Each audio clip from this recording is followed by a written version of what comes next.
Escóndeme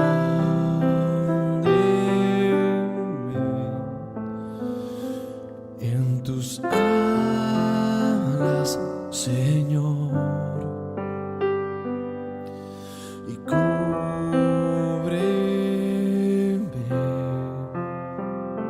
con tu mano de poder.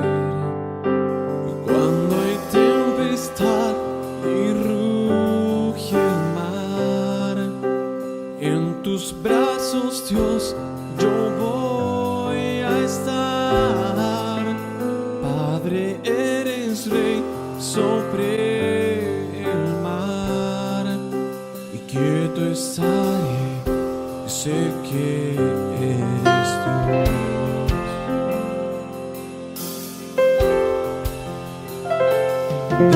Descansaré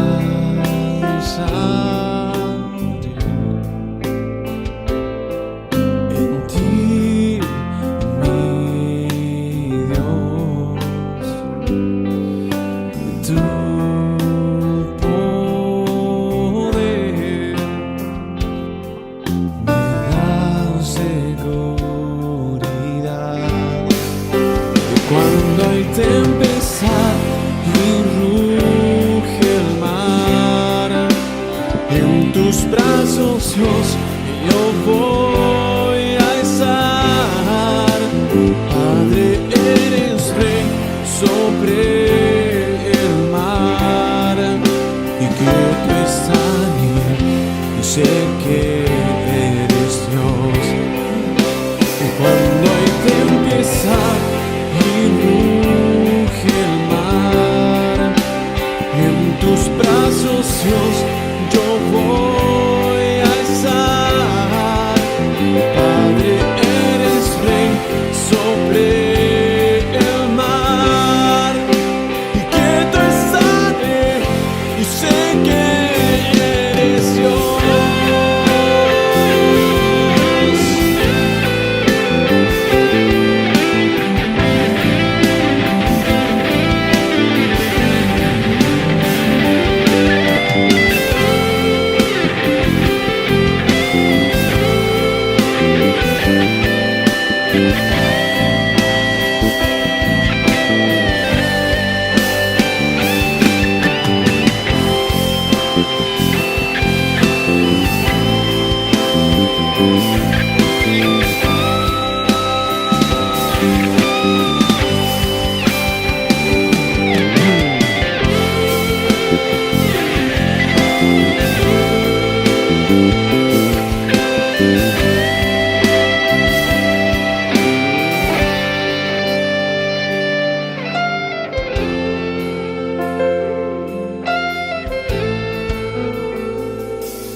Descansaré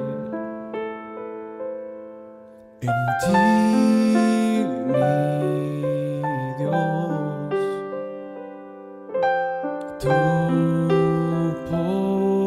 poder me da seguridad.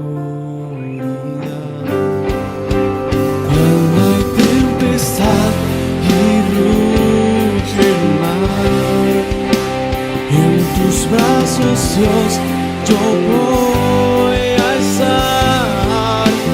Padre, eres Rey sobre el mar, quieto estaré, y sé que eres Dios. Cuando hay tempestad y ruge el mar, en tus brazos, Dios, yo voy a estar. Padre, eres Rey sobre el mar, y quieto estaré, y sé que eres Dios. Y cuando hay tempestad y ruge el mar,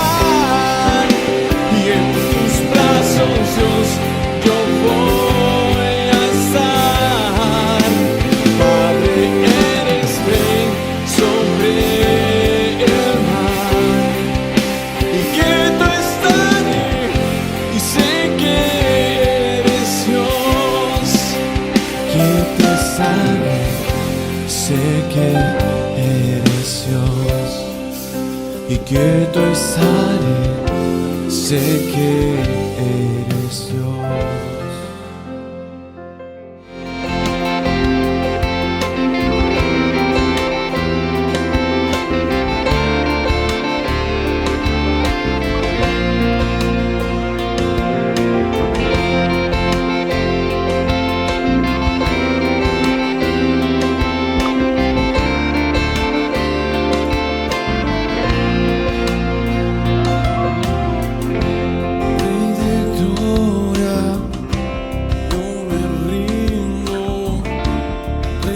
Cielo, levanto a ti mi voz, que mi adoración sea grata a ti.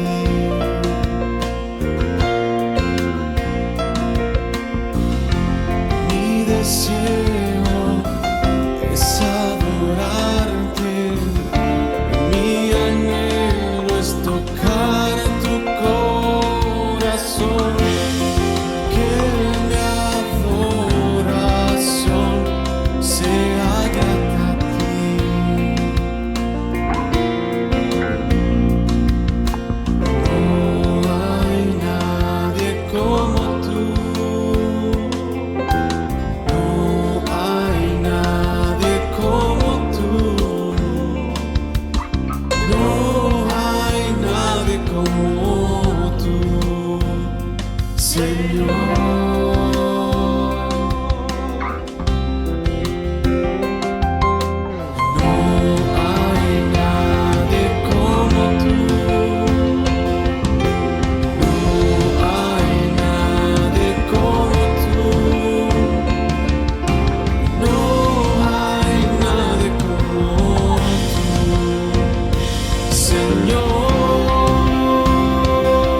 señores, exaltado seas hoy, mientras me acerco a tu trono.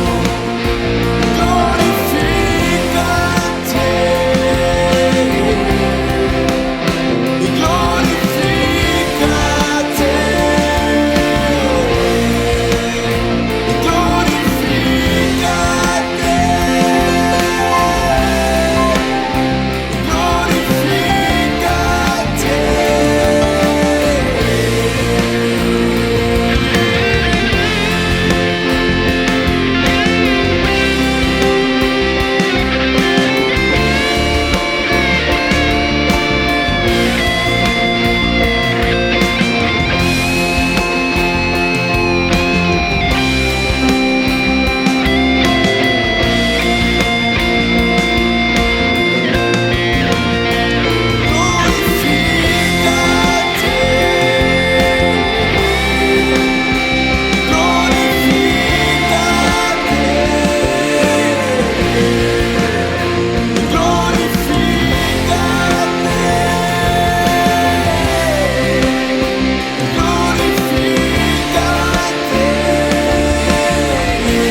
Qué bueno volver a conectarnos y estar juntos en comunión en torno a la palabra del Señor.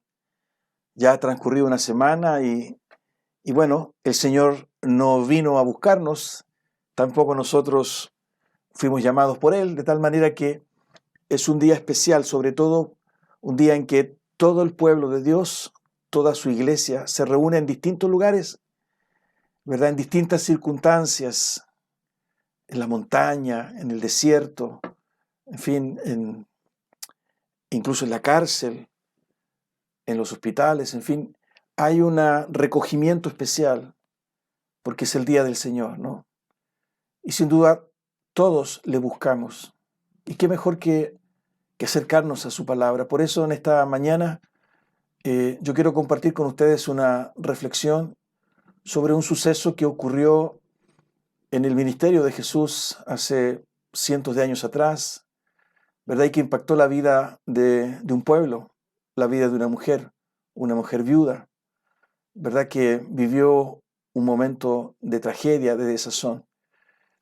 Sobre esta circunstancia yo me referí durante la semana en uno de los devocionales, pero ahora quisiera volver sobre ella porque podemos explayarnos un poquito más y poder identificar con claridad algunos principios que nos ayudan a fortalecer nuestra fe. Vivimos tiempos difíciles y complejos.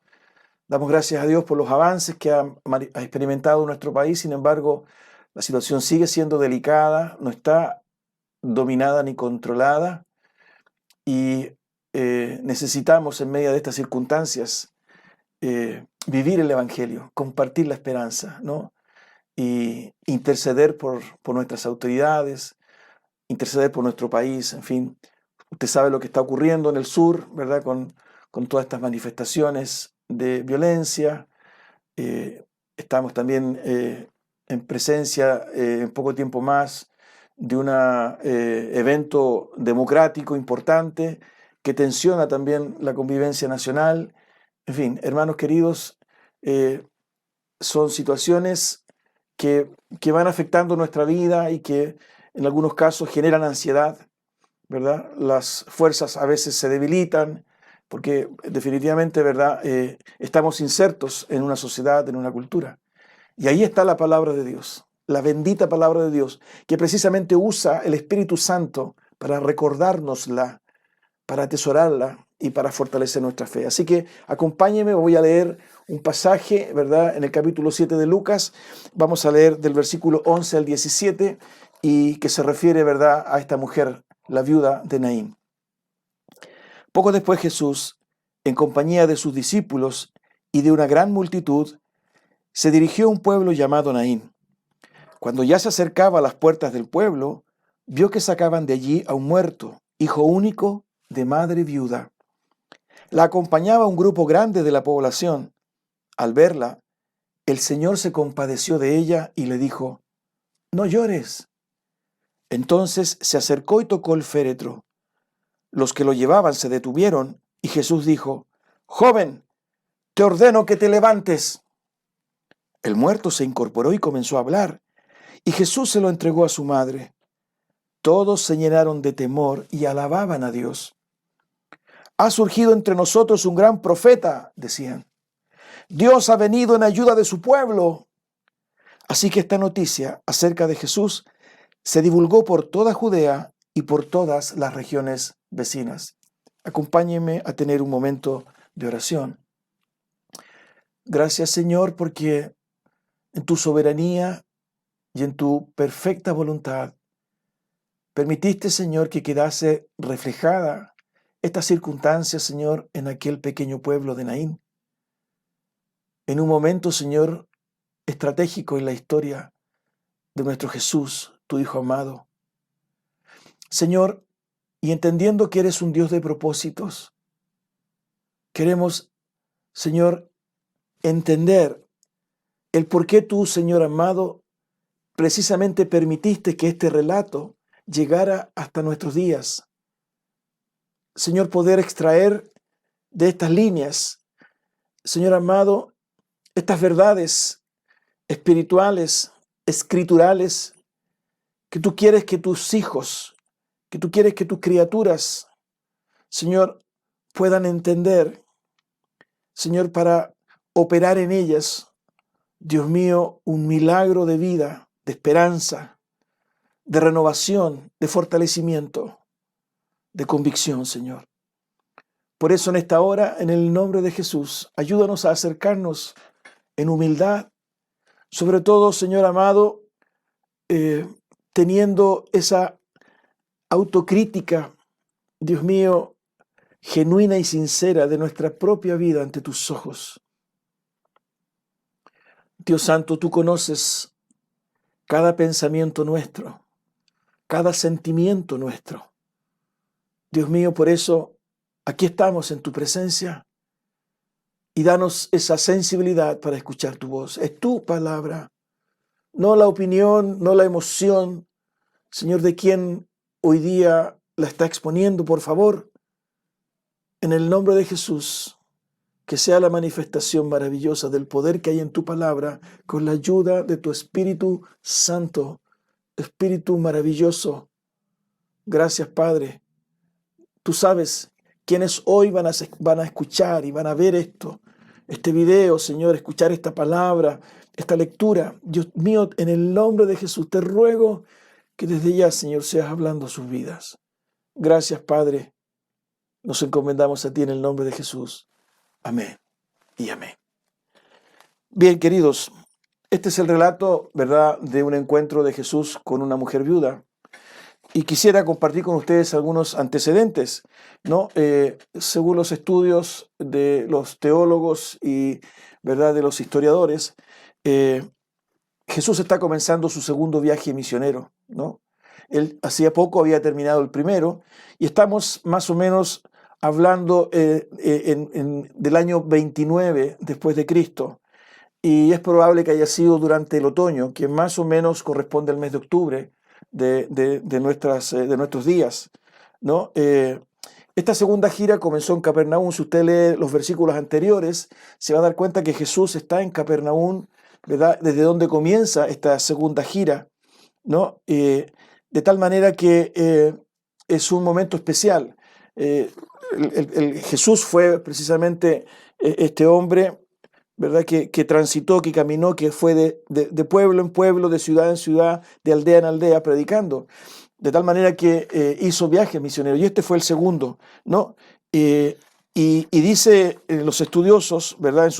En sus investigaciones, que sale de Capernaum y se dirige, ¿verdad?, a esta aldea, que estaba distante más o menos 11 kilómetros al sur de Nazaret, ¿no? Y le sigue mucha gente. No hay datos si él visita otros pueblos, ¿verdad?, otras aldeas, o si esta gente, ¿verdad?, después continúa siguiéndolo en su viaje, en su gira, ¿no?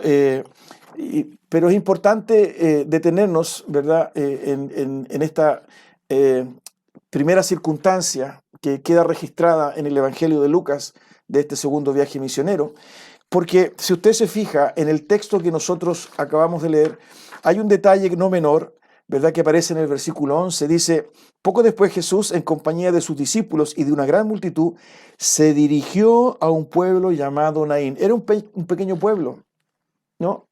No era un pueblo como Capernaum, ¿verdad? Menos como Jerusalén, en fin. Pero estamos hablando, todo esto ocurre en la región de Galilea, sino que era un pequeño pueblo que estaba ubicado, como les decía hace un momento, ¿verdad?, al sur de Nazaret, ¿no? 11 kilómetros. Sin embargo, el texto que acabo de leer, fíjense que da una intencionalidad. Se dirigió a un pueblo llamado Naín. Se dirigió. De tal manera, ¿verdad?, que ya ese dato nos permite entender, ¿verdad?, que muy probablemente, ¿verdad?, en Jesús estaba, ¿verdad?, la conciencia de que era necesario dirigirse a ese pueblo. Es un poco lo que encontramos en algunos otros relatos. Por ejemplo, cuando leemos en el Evangelio de Juan el encuentro de Jesús con la mujer samaritana, ¿verdad?, también nosotros encontramos, ¿verdad?, en ese texto, ¿verdad?, que habla de esto en el capítulo 4 de Juan, dice definitivamente el Evangelio que le era necesario pasar por ese lugar donde se encuentra con la mujer samaritana, ¿no? Entonces, nosotros podemos entender de que había un propósito, ¿no? Fíjense en el capítulo 4 de Juan, dice, versículo 3, por eso se fue de Judea y volvió otra vez a Galilea. Como tenía que pasar por Samaria, llegó a un pueblo samaritano llamado Sicar, cerca del terreno que Jacob le había dado a su hijo José. Tenía que pasar por Samaria. Y esto lo hago presente porque definitivamente, ¿verdad?, está dentro de la estrategia, ¿verdad?, que sin duda había en el corazón de Jesús, en comunión con su Padre, de tal manera de hacer aquello que era necesario de hacer, porque en todo lo que él hacía o en lo que él enseñaba había un propósito. Entonces, esta expresión nos muestra definitivamente, ¿verdad?, se dirigió a un pueblo llamado Naín, es porque a pesar de ser pequeño, a pesar, ¿verdad?, de que no se menciona nuevamente ese pueblo, ni tampoco se menciona a la mujer, ¿verdad? Sin embargo, lo que sucede en ese momento, ¿verdad?, ha quedado plasmado hasta el día de hoy, porque era necesario entregar un mensaje, había un propósito. No se olvide, ¿verdad?, que Dios es un Dios de propósito, ¿no? Es un Dios que manifiesta su voluntad, ¿verdad? No es un Dios que improvisa, de tal manera que nosotros podemos, ya con solo ese hecho, ver fortalecida nuestra fe, por cuanto nosotros también somos parte de ese propósito. No hemos nacido, ¿verdad?, ni existimos, ¿verdad?, por estas teorías, ¿verdad?, absurdas, lamentablemente, ¿verdad?, que le atribuyen a lo casual, ¿no?, a lo random, a lo fortuito, o a una evolución, ¿verdad?, sino que definitivamente hay propósito de Dios para sus criaturas, para sus hijos, para la creación, definitivamente, ¿no? Entonces, dicho esto, es importante que les comparta algunas cosas. Por ejemplo, se habla de una mujer que va con un grupo de personas, ¿verdad?, hacia seguramente, ¿verdad?, enterrar el cuerpo de su hijo. Fíjense qué interesante, yo les quiero compartir con ustedes algunos datos. En aquella época, ¿verdad?, no se conocían los ataúdes, ¿no? Y cuando fallecía alguien, ¿verdad?, a las pocas horas esa persona era sepultada. Normalmente se hacía, ¿verdad?, en una tumba, aunque con más frecuencia se hacía, ¿verdad?, en una cueva. Se lavaba todo el cuerpo, ¿verdad?, y se le envolvía en un lienzo, ¿no? Frecuentemente incluso además de eso, se ungía con aceites y especias aromáticas, ¿no? De tal manera que nosotros tenemos que emplear nuestra imaginación para entender que este muchacho, ¿verdad?, que iba siendo llevado, su cadáver, ¿verdad?, para ser enterrado, estaba precisamente envuelto, ¿verdad?, en estos linos, ¿no? La costumbre de la época también, ¿verdad?, tenía que ver con el acompañar, ¿verdad?, a los deudos, pero se contrataban, ¿verdad?, lo que se llamaba plañideras, ¿no?, profesionales, que eran mujeres a las cuales se les entregaba ciertos honorarios para que ellas fueran llorando, ¿verdad?, y fueran gritando y gimiendo al frente de la procesión, ¿verdad?, de tal manera que todos se dieran cuenta de que había dolor en esa familia, ¿verdad?, y que todos de alguna forma, ¿verdad?, solidarizaban, ¿verdad?, con el dolor de aquella familia. De tal manera que es muy probable que esta procesión haya tenido esas características, ¿no? Entonces Jesús se encuentra, dice el relato, ¿verdad?, que se encuentra, él viene con una multitud importante de personas.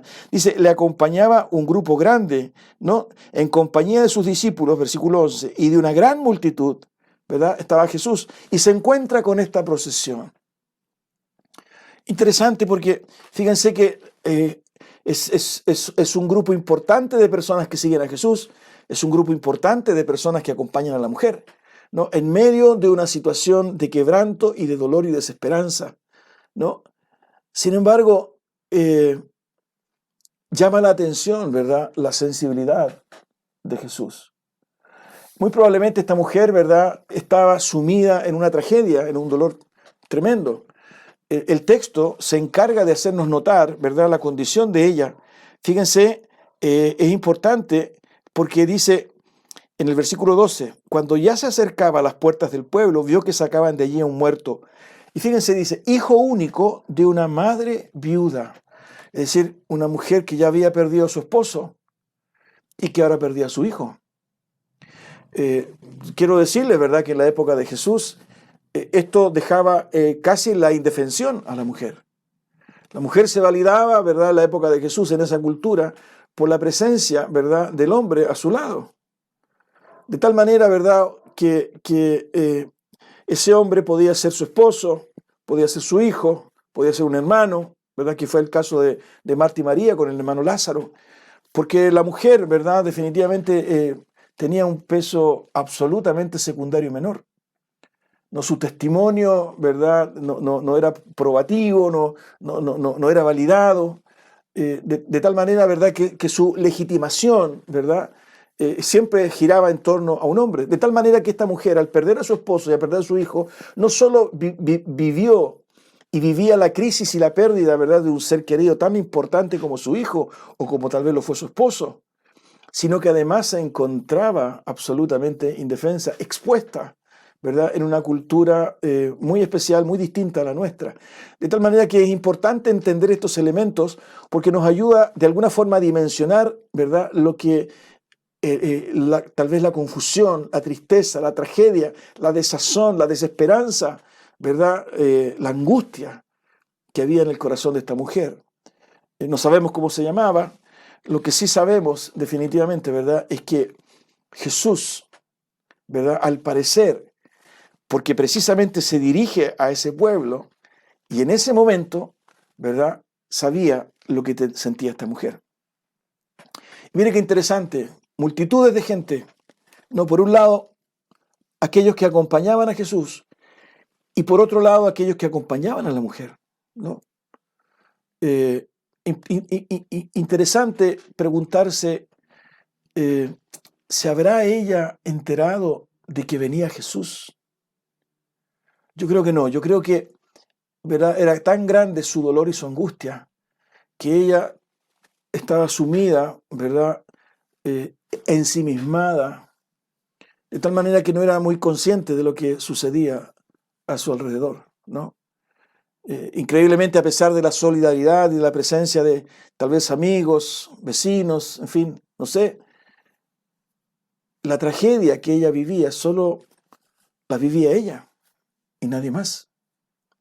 Pero es importante notar definitivamente que en medio de toda esta multitud, ¿no? Cuando ella lleva su desazón, y a pesar de estar rodeada, ¿verdad?, de personas que tal vez le sentían afecto, no había nadie que pudiese comprender la profundidad de lo que ella estaba sintiendo y pensando, a excepción de Jesús.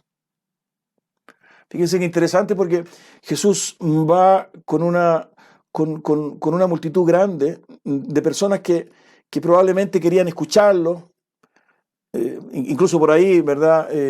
Hemos leído otros relatos de gente que quería tocar a Jesús, querían verlo como él hacía milagros de liberación, de sanidad. En fin, siempre ha habido muchas razones por las cuales acercarse a Jesús. Incluso habían algunos que lo espiaban, ¿verdad? Es importante entender que en este momento, en este episodio, Jesús está viviendo lo que los teólogos llaman el año de la popularidad, el año en que Jesús se da a conocer, ¿no? Estas señales que él hace precisamente tienen ese propósito de darse a conocer definitivamente, ¿no? De tal manera que él estaba viviendo un momento especial de popularidad. Sin embargo, en medio de todo ese barullo, en medio de todo ese ruido, ¿verdad?, en medio de todo ese ajetreo de todas esas personas, Jesús capta y Jesús sabe, y tal vez por eso se dirigió a ese pueblo, lo que esta mujer estaba viviendo. No había multitud ni cantidad de personas que pudiese impedir. Fíjense qué interesante esto, que pudiese impedir, ¿verdad?, la conciencia y el conocimiento de Jesús sobre el dolor humano, ¿no? Y esto es relevante entenderlo porque le da esperanza, porque muchas veces, ¿verdad?, como lo dice la expresión popular, la procesión va por dentro, ¿verdad? Hay todo un contexto externo, ¿verdad? Hay todo un estímulo social, cultural externo. Sin embargo, si hay alguien que sabe lo que está sucediendo en nuestra vida, en nuestra alma, es Jesús. ¿Qué fue lo que ocurrió en esta ocasión? Él sabía, ¿verdad? Y tal vez por eso se dirigió a ese pueblo, porque entendía, ¿verdad?, la condición de esta mujer. Y no solo eso, sino que además, fíjense, expresa compasión. La palabra compasión, ¿verdad?, que está puesta en el relato, tiene que ver con un sentimiento tan profundo, ¿verdad?, que fíjense que incluso en términos griegos dice que tiene que ver con las entrañas, sentir con las entrañas. El texto griego es splanchnisomai, ¿no? Planchnisomai. Eso en griego significa sentir con las entrañas, ¿no? Es una compasión, ¿verdad?, que brota de Jesús. Fíjense que interesante también este elemento porque nos muestra el sentimiento de Jesús. Es decir, él no piensa compasión, sino que él siente compasión. Y eso nos permite de alguna forma entender este perfil humano de Jesús. Cómo Jesús, ¿verdad?, en su condición de hijo de Dios, en su condición de autoridad y de poder, porque finalmente él resucita, ¿verdad?, a este niño, a este joven. Sin embargo, ¿verdad?, sabiendo que eso iba a ocurrir y que él tenía ese poder, sin embargo, manifiesta esta expresión humana de sentimiento, lo cual retrata, ¿verdad?, la persona de Jesús, lo cual, ¿verdad?, da testimonio, ¿verdad?, de la compasión de Dios, de su Hijo, por la condición humana, por la condición de aquel o de aquella que sufre, por la condición de aquel o de aquella, ¿verdad?, que se enfrenta a aquello que lo supera. Fíjense que en varias ocasiones Jesús lloró. Se conmovió, ¿verdad?, con Marta y con María cuando fallece Lázaro.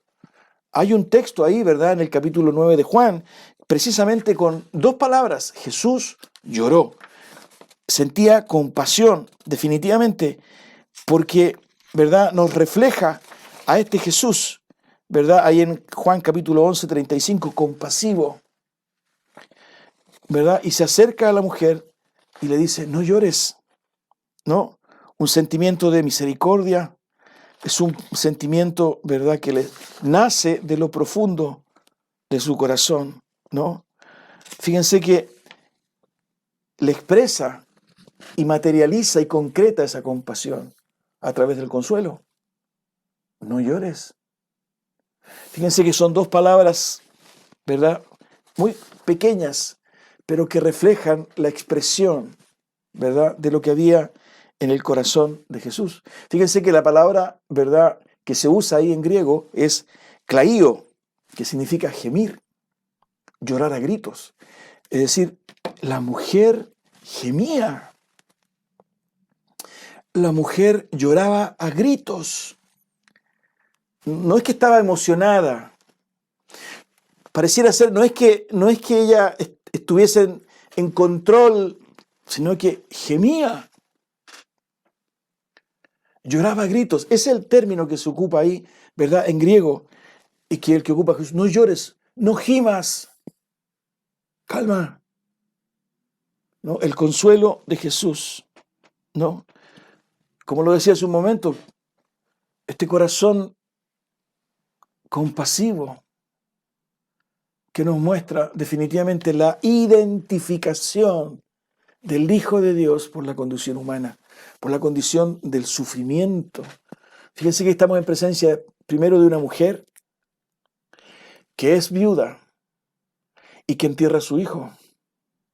Es decir, tres condiciones, ¿verdad?, que ponen sobre la mesa, ¿verdad?, el dolor de una persona que desde el punto de vista social y cultural estaba tal vez arrinconada o iba a quedar arrinconada en todo el quehacer social de la época.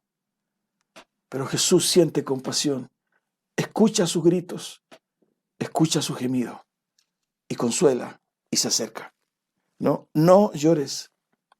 Pero no solo eso, ¿verdad?, sino que además, fíjense esta expresión maravillosa de Jesús, toca, ¿verdad?, el cuerpo. Ante lo cual, ¿verdad?, los que llevaban el cadáver del muchacho se detuvieron. Fíjense qué interesante esa acción de Jesús, porque definitivamente la ley no permitía tocar, ¿verdad?, el cadáver de alguna persona, ¿no? Quien tocaba el cadáver de una persona quedaba inmundo. En el capítulo 19 del libro de Números, del versículo 11, fíjense lo que se dice respecto de eso. Quien toque el cadáver de alguna persona quedará impuro 7 días. Versículo 12. Para purificarse los días tercero y séptimo, usará el agua de la purificación y así quedará puro. Pero si no se purifica durante esos días, quedará impuro. Versículo 13. Quien toque el cadáver de alguna persona y no se purifique, contamina el santuario del Señor. Tal persona será eliminada de Israel, pues habrá quedado impura por no haber recibido las aguas de purificación. Jesús, ¿verdad?, en ese momento transgrede, ¿verdad?, y absolutamente lo que la ley estaba estableciendo, ¿no? Él se hacía impuro, fíjense, ¿no? Versículo 13, contamina el santuario del Señor, pero a Jesús no le importó. Jesús toca el féretro, ¿no? Qué manera de romper, fíjense, lo establecido, qué manera de romper lo religioso, lo ritual, porque había algo superior, ¿verdad?, que estaba en juego, ¿verdad? Era el momento especial, definitivamente, de alcanzar con la gracia y la misericordia la vida de una persona que se hundía en la desesperación. Y Jesús, con su autoridad, toca el cadáver, rompe lo ritual, rompe lo religioso, ¿verdad?, sabiendo, ¿verdad?, que aquellos que de alguna forma lo observaban seguramente iban a criticar, porque en ese momento él se hacía impuro, ¿no? Se hacía impuro porque además, dice el texto, contaminaba, ¿verdad?, el santuario del Señor. Pero Jesús puede hacerlo. Jesús tiene la autoridad para tocar aquello, ¿verdad?, que es desechado, aquello que no es permitido, ¿verdad?, aquello que es discriminado, aquello definitivamente que otros evitan tocar, ¿verdad?, aquello que otros no lo hacen por no contaminarse. Fíjense, ¿verdad?, el mensaje que encontramos acá, definitivamente, de cómo Jesús transgrede y se introduce en un ámbito, ¿verdad?, que muchos, ¿verdad?, rechazan, porque contamina, porque incluso no es correcto, porque los va a hacer impuros. Sin embargo, Jesús, ¿verdad?, se adentra definitivamente, ¿no? Mensaje maravilloso de la esperanza. No hay condición humana, queridos, aunque sea la más miserable que podamos imaginar, que Jesús no pueda tocar.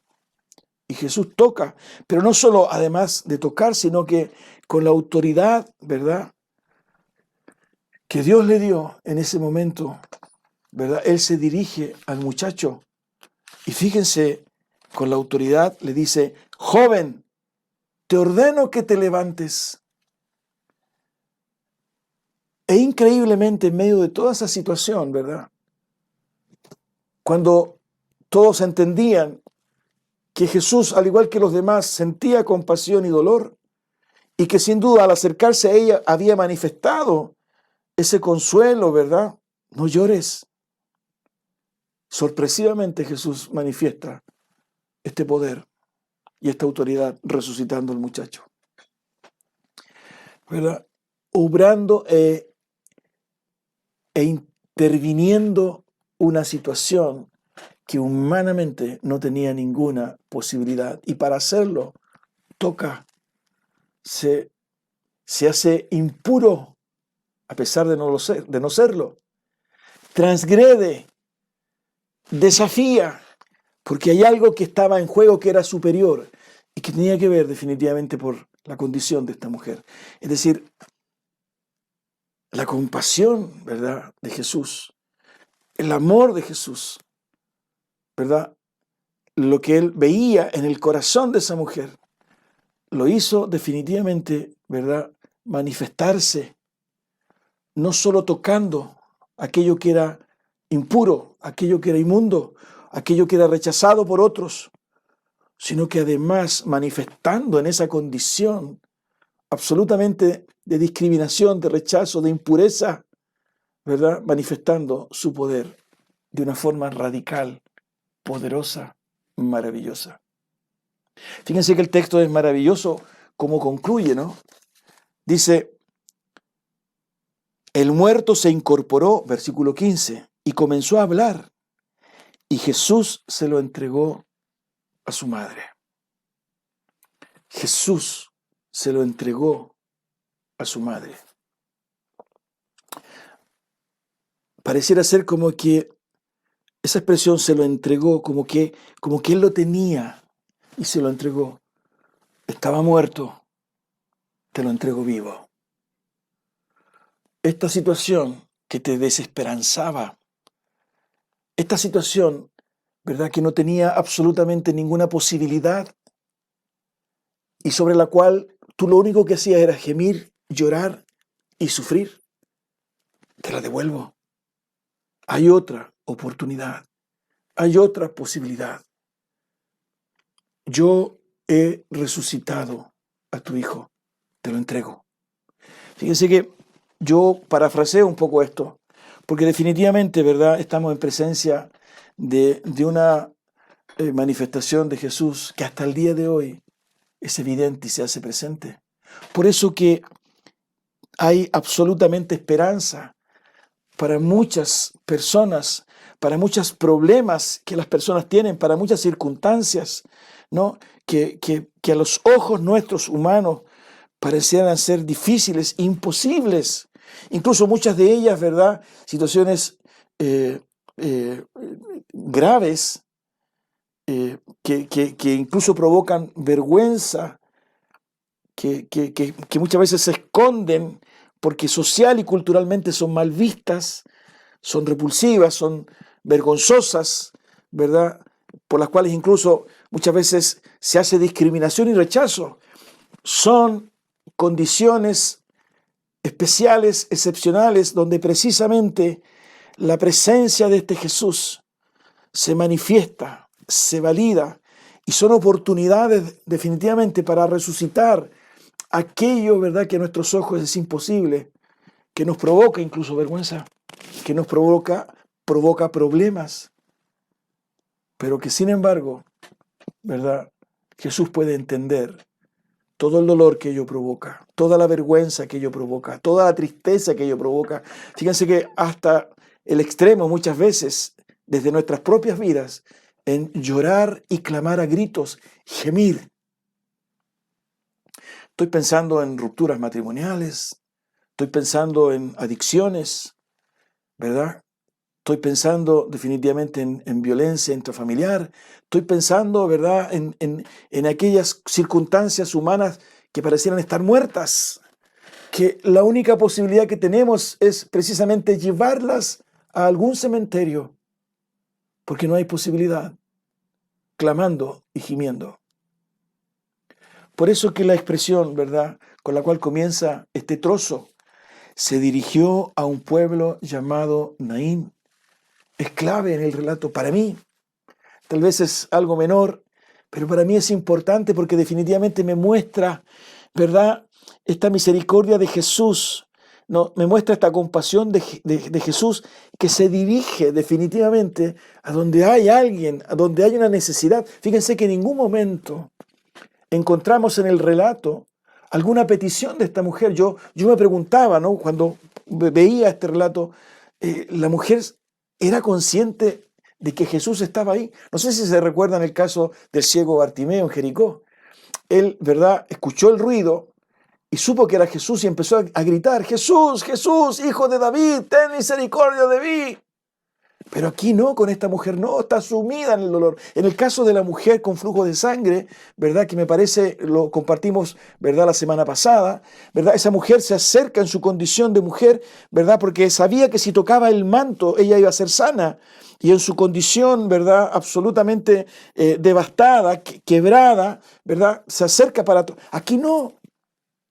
Aquí vemos, ¿verdad?, una mujer que sale, ¿verdad?, del pueblo, que se dirige a un lugar, va con su hijo muerto, falleció su esposo, ¿verdad?, está la desazón, lo acompañan, pero no hay petición alguna en ella frente a Jesús, sino que hay una actitud proactiva de Jesús y se dirige al pueblo a manifestar, a consolar y a intervenir, ¿verdad? Incluso en una condición como el caso de un cadáver, en este caso el hijo de la viuda, ¿verdad?, que era del punto de vista religioso, ¿verdad?, una condición impura, pero que él toca la mano de Jesús, cuando Jesús coloca la mano, ¿verdad?, en aquello que es despreciable, en aquello que es impuro, cuando Jesús coloca la mano, cuando Jesús pronuncia con autoridad, ¿verdad?, te ruego, te pido, te mando, ¿verdad?, que te levantes, levántate.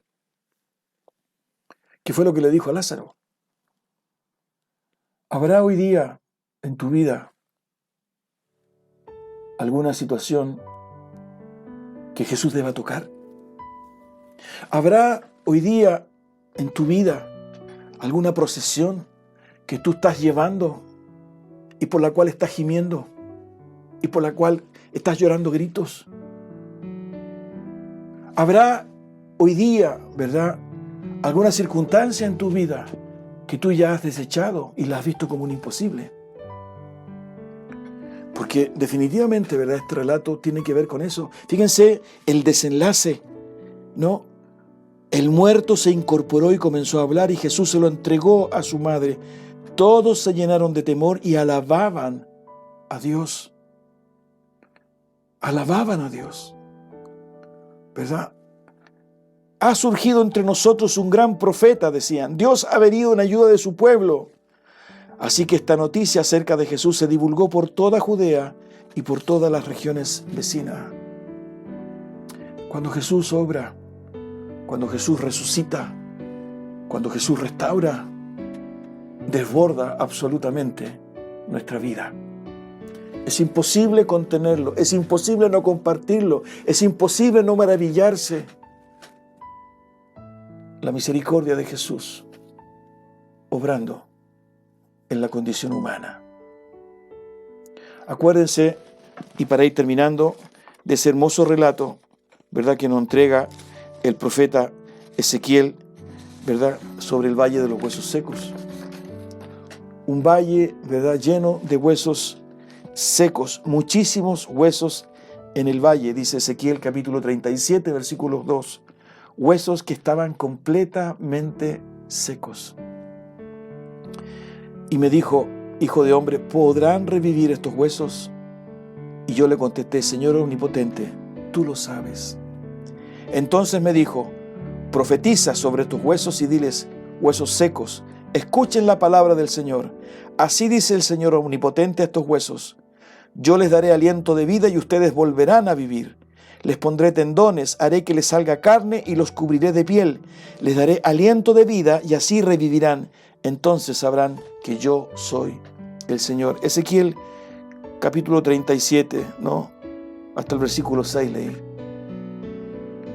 El poder de Dios obrando, trayendo vida en aquello que humanamente está seco, está muerto. No hay esperanza. Y sobre lo cual lo único que podemos hacer es llorar. Pero fíjense cómo Jesús aborda la vida de esta viuda. Se dirigió al pueblo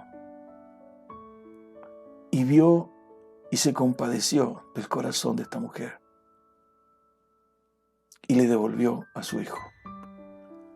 Él quiere devolverte aquello que tú crees que está muerto. Él quiere devolverte aquello por lo cual has llorado y que gemido y clamado, ¿no?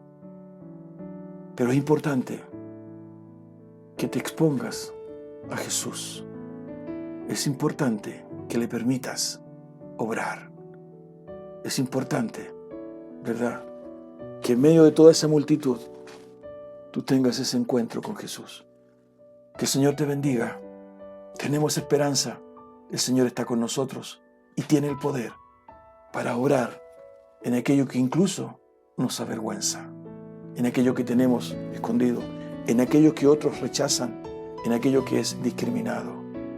Que el Señor nos bendiga, que el Señor te fortalezca. Tengamos un momento de oración. Padre mío, en el nombre de Jesús, te damos gracias por esta palabra.